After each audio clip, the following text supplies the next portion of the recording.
How can a training function support business strategy? Well, the first part is for ourselves as Chief Learning Officer, as Head of Training, to ourselves understand the strategy of the organisation with which we're a part. And of course, if we think about our organisation's corporate planning, typically it comes in three parts. No successful team is successful without luck. But it's amazing. You put these things in place and somehow, from somewhere, luck emerges. And I personally think that it's actually really and truly got nothing to do with coincidence. They just put the right factors in place and increase the likelihood. What are we seeking to achieve as an organisation? How are we seeking to achieve it, and why are we seeking to achieve it? And of course, the strategy is a key part of the logic of how. Do we know our organisation's strategy? Strategy needs to be executed.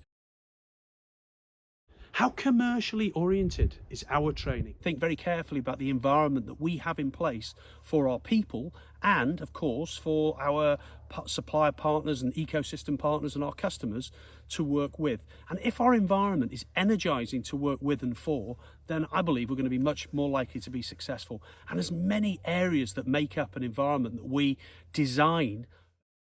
I think that we don't necessarily have to forego a fantastic working environment if we want to drive profits in an organisation. I think the two are very complementary, and all of our work is centred around this idea that if we create a wonderful working environment for our people, we're much more likely to deliver fantastic results. We're very numerical and financially oriented in terms of our ultimate focus, but our route for getting there is very grounded in getting the best out of the individuals that we have in our organisation, inspiring those individuals. If we want to really think carefully about how can we find that extra in our organisation, I think there's four areas that we can look at. First of all, we can consider in detail the environment that we have in place for our people and for our customers and partners and suppliers to work with. If we're energizing to work with and for, then we're much more likely to be successful. Creating a fantastic environment inside an organization, an environment that truly inspires and engages everyone who works with us, is actually quite a complicated task. And I think there's many parts of an environment that we can look at. The more consciously we think about environment, the more likely I believe we are to be successful.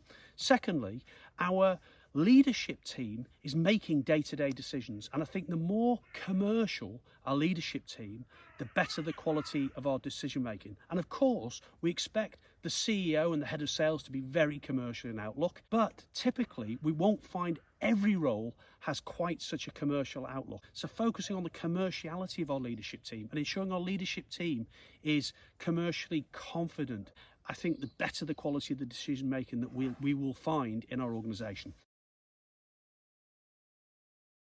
If you like this video, please give it a like and please subscribe. It helps us get in front of more eyeballs and also helps us continue to produce these videos. The third area I think we can focus on is our sales professionals. Our sales professionals often are very product focused. They'll be thinking about the product, but they won't necessarily be thinking about the business outcomes that they're trying to drive in their customers and their prospects.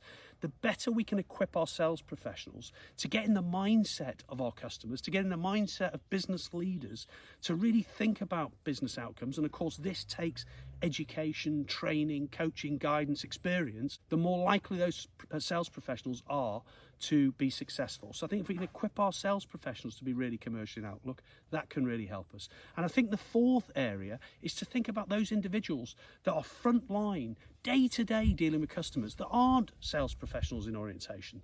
They quite possibly will be pre-sales, post-sales, ops folks, customer services folks. They may be leading projects on site. Those individuals that already have some sense of a relationship with customers are in a fantastic position to be able to find greater opportunities for us within those accounts. And the more that we can equip those folks to be commercial in orientation, but also very focused on how to go about building stronger relationships with our customers, then the more likely we are to unearth opportunities and the more likely we are to be successful. So I think those are the four areas that we can really focus on if we want to drive additional numbers.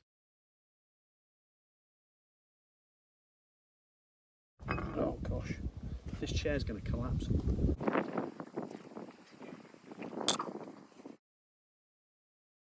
How well do we perform as an organisation across those 4 dimensions? I hope you've enjoyed and got value from this video. If you did, please give us a like and please subscribe, because it does help us get these videos in front of more eyeballs. We're at the mercy of an algorithm. You know what it's like in this modern business environment.